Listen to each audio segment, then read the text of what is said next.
Sending a basic fax. Press fax function. Use the numeric keys to enter the recipient number. Select the function. Press Start key. If you want to fax double-side document, press Quick Setup and two-side Book Original. Select the two-side. Now we will going to check the fax result. Press the status drop cancel. Press device communicate. Press log. Here will show the result complete or cancel.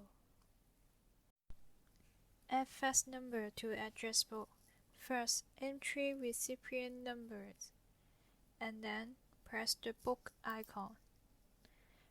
Press Add and press Next.